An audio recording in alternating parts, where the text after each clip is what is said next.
حضرت سیدنا امام قاسم ابن حسن جو امام حسین کے ہونے والے داماد تھے وہ آئے، اور آنے کے بعد کہا چچا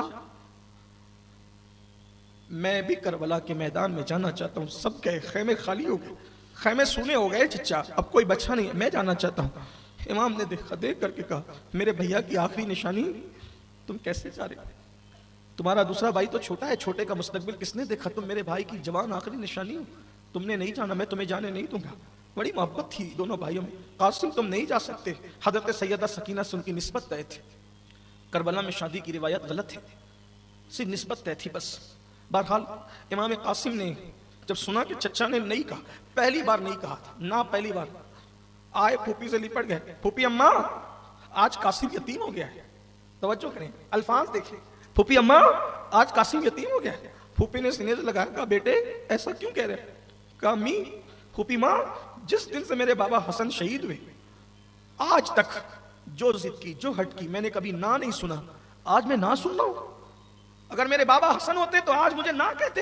آج مجھے یتیمی کا احساس ہے پھوپھی اماں کہ آپ کا قاسم یتیم ہو گیا. پھوپھی نے کہا ایسا نہ کہو، آنسو پوچھے. اور پھر ہمارے بزرگوں نے یہاں تک بیان کیا کہ اس جذبات کی کیفیت میں آپ کے بازو پر ہاتھ گیا. آپ نے بازو پر ہاتھ گیا تو ایک تعویذ بندھا تھا، اور اس کے بارے میں امام حسن کی وصیت تھی کہ جب بہت بڑی مصیبت کا سامنا ہو تو یہ تعویذ کھول کر پڑھنا.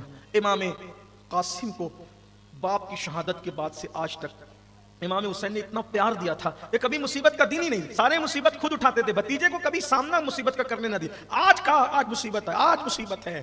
اور جب وہ تعویذ کھولا تو وہ تعویذ کیا تھا؟ ایک تحریر، میرے بیٹے، میرے دل کا چین، میرے نور عین، میں جانتا ہوں آج تو میدان کربلا میں ہوگا. میں تجھے حکم دیتا ہوں میرے بھائی حسین پر، ان کے قدموں پہ اپنی جان قربان کر دے.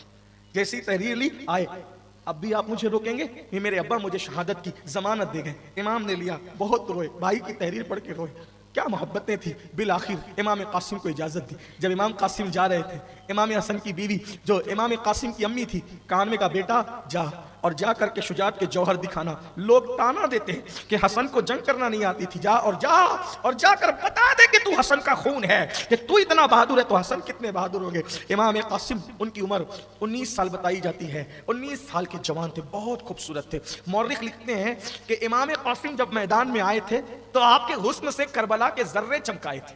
اتنے خوبصورت تھے، اتنے. اور مجھے ماننے میں کوئی انکار نہیں، کیونکہ میرا تو مسلک ہی ہے، تیری نسل پاک میں ہے. بچہ بچہ نور کا، تو ہے عین نور، تیرا سب گھرانہ نور کا. امام قاسم جب میدان میں آئے، آنے کے بعد ارزق نام کا پہلوان تھا.